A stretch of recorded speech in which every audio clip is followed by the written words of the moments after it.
Zé Roberto and Giovanni Elber. Giovanni Elber and Zé Roberto. Do you remember them? Two Brazilians with a love of football. And both former Bundesliga stars.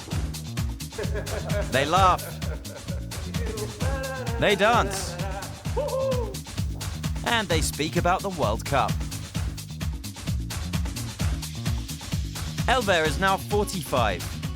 He spent 6 years at Bayern and was in the side that won the Champions League in 2001. Zé Roberto is 43. He also had a successful career at Bayern, and he was capped 85 times by his country, Brazil. Who's going to win the World Cup in Russia, guys? E eu queria saber qual o seu palpite, que seleção você acha que tem possibilidade de ganhar a Copa do Mundo na Rússia? Olha, eu vejo a seleção da Alemanha ainda, pelo que ela demonstrou na Copa das Confederações com o time B, que conquistou a Copa das Confederações, uma seleção muito forte. Agora com os atletas que disputaram a Copa do Mundo, tem uma bagagem a mais. Tem, claro, o Brasil, a gente nunca pode esquecer que é uma grande seleção, agora com um novo treinador, com o Tite, voltou a ter um conjunto, uma equipe, não só um jogador sozinho para decidir tudo.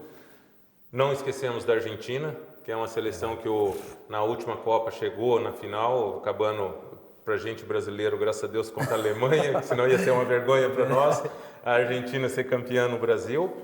E eu acho ainda que a seleção da França, eu acho que é uma seleção que pode vir a chegar às cabeças aí nessa Copa.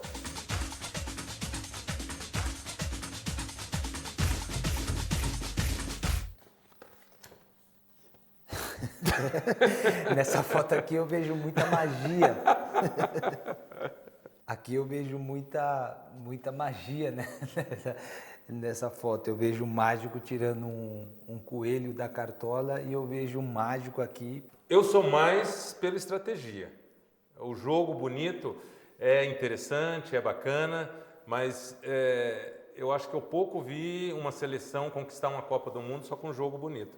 Eu acho que a estratégia ainda está acima do jogo bonito. Aí, claro, no final, quando ganha um título, aí sempre aparece alguns jogadores que se destacaram, foram bem. Mas eu acho que a estratégia, a formação dentro de campo, eu acho que é importante. Né? Muito importante. Eu passei por uma fase, essa que você está falando da estratégia, jogando 2006 a Copa na Alemanha com o Brasil. O Brasil jogava bonito, tinha o quarteto mágico, mas a estratégia acabou não funcionando.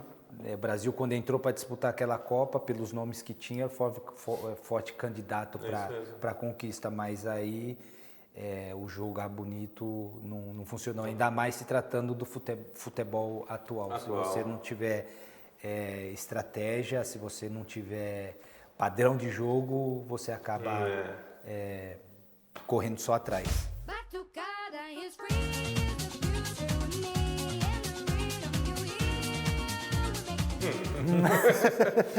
É uma pergunta difícil, porque, claro, o Neymar é um excelente jogador, mas eu ainda vejo que o time está acima de um jogador único.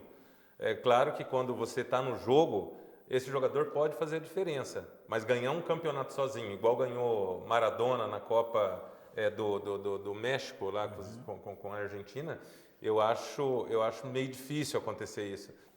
A maior prova é o Messi, né? Na seleção da Argentina, da forma que ele joga para a seleção da Argentina e da forma que ele joga para o Barcelona, é o mesmo jogador. Só que a grande diferença é o time, né? Agora, se tratando do Neymar, isso é muito claro. Quando o Neymar começou a jogar pela seleção brasileira, era um jogador muito individualista.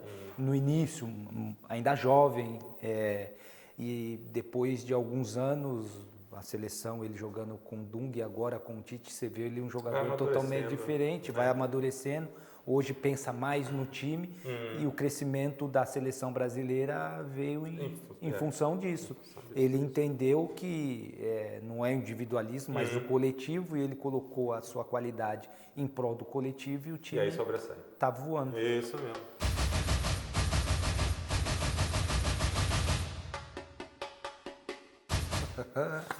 1-7? 1-7.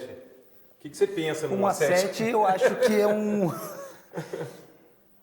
quando você fala de 1-7, você não pode deixar de falar do que aconteceu, o desastre, né, que foi o Brasil perder para a Alemanha, mas eu acho que esse resultado é um resultado que jamais voltará a acontecer. É uma coisa uma vez só na vida, como se fosse a morte, né, que acontece uma vez só. Eu acho que já faz parte do passado, né? Isso já não... Eu acho que o Brasil já está com a mentalidade, a cabeça já voltada para a Copa. Eu acho que serviu de exemplo e o Brasil, eu acho que até cresceu no sentido de modernizar o futebol, de colocar coisas novas. Ainda no Brasil se vive muito em cima de resultado, né? Hoje a gente vive assim, olhando pro escolar, e eu vejo hoje o Brasil, a questão de treinadores hoje que trabalham em grandes equipes, ou que seja menor ou de mediana, é sempre provado o teu trabalho pelo resultado e não pelo um projeto, não pelo um tempo de trabalho, não é dado para eles. E essa mentalidade eu acho que no Brasil teria que mudar, teria que ter uma mentalidade que nem na Europa, né? Deixar o treinador desenvolver o seu trabalho e eu acho que o Filipão foi um treinador que teve muito sucesso na tua carreira, muitas conquistas, mas que não deve ser lembrado pelo 7-1, mas por tudo aquilo que ele conquistou na carreira dele. Exatamente, um grande treinador. Contribuiu muito para a seleção brasileira, sendo campeão em 2002. Infelizmente, aconteceu o que aconteceu na Copa do Mundo do Brasil, mas não deve ser marcado mesmo por essa derrota, e sim pela ajuda que ele deu à seleção brasileira.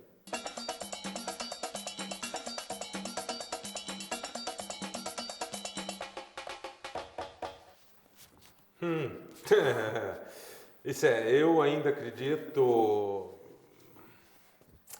acredito, né, nesse time aqui, o número 1 atualmente, que pode conquistar o campeonato mundial. Entre os outros 3, aí já complica.